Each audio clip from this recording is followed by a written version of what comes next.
So in this video we will discuss about the MHC2. As you guys all know, in the previous video we discussed about the MHC1. What is MHC? MHC is basically a protein that is on the cell surface. It made in the endoplasmic reticulum, which is the organelle, and go for the modification to work to be in the vesicle into the Golgi body, which is also organelle, and then it comes to the cell surface, where it basically represents the antigen, which is the foreign particle, to their cell surface. The MHC represent to do what? To attract some co-receptor and then to destroy the infected cell where the antigen has attacked. So if we talk about the MHC2, that is present in APC. What is APC? This is the antigen presenting cells. So the cell which present the antigen, that is present in that. Okay, this is present in all the lymphocytes. Okay, B cells, T cells, macrophages, these all are the cells of our body, and the dendritic cells. So if you talk about the MHC2, that is made up of two polypeptide chain. This chain also known as the glycoprotein, two chain, alpha and beta. If you talk about the alpha and beta, we have given the name to them as the heterodimers. Okay. If you talk about the structure, this structure is like that.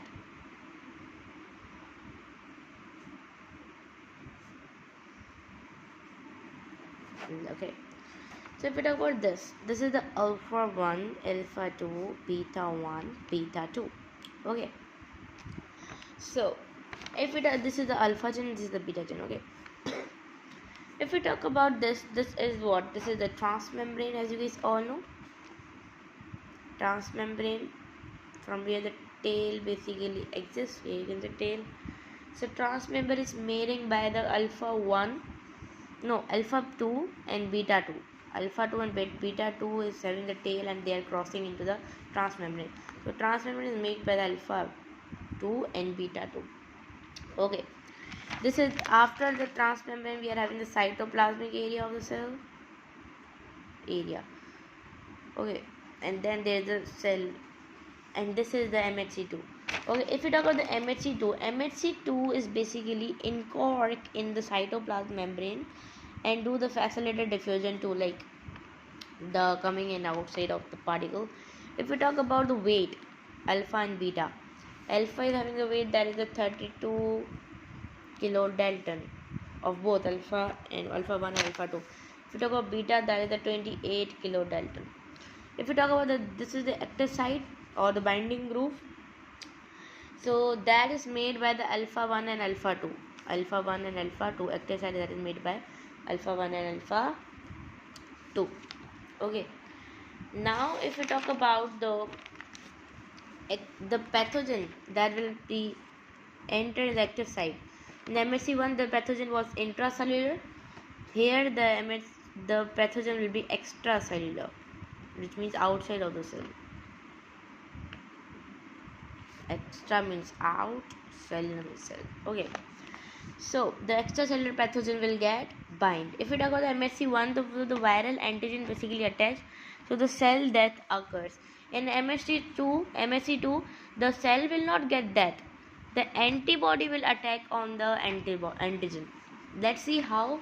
Okay, if we talk about the active side will be having.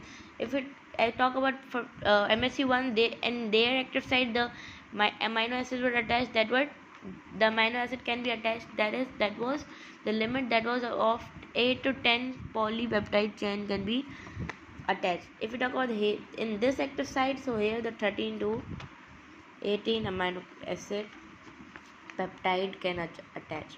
Okay, and co-receptor can also attach. Which co-receptor? In the previous video we discussed about the CD4 co-receptor. In this video we discussed about the CD8. Here we are discussing about a CD4 receptor. Okay, that is in the T helping cells. If we talk about the alpha beta chain, so they will be having the bonding, that is the covalent bonding, which means there will be the mutual sharing of both In the previous video we discussed about that their active site was having the non-covalent bonding, which means that was not mutual sharing. Okay, so when at active site the TCR, which is the you can say that T cell receptor, okay, active site the T cell receptor or CD4 or antigen attached. So the in the active site when the antigen and the receptor attach, so between the antigen and you can say that the active site that will be having the bonding, that will be having the hydrogen bonding. Okay, and if we talk about the group, as we all know, in the active site of the MHC one there was the bulge was occur.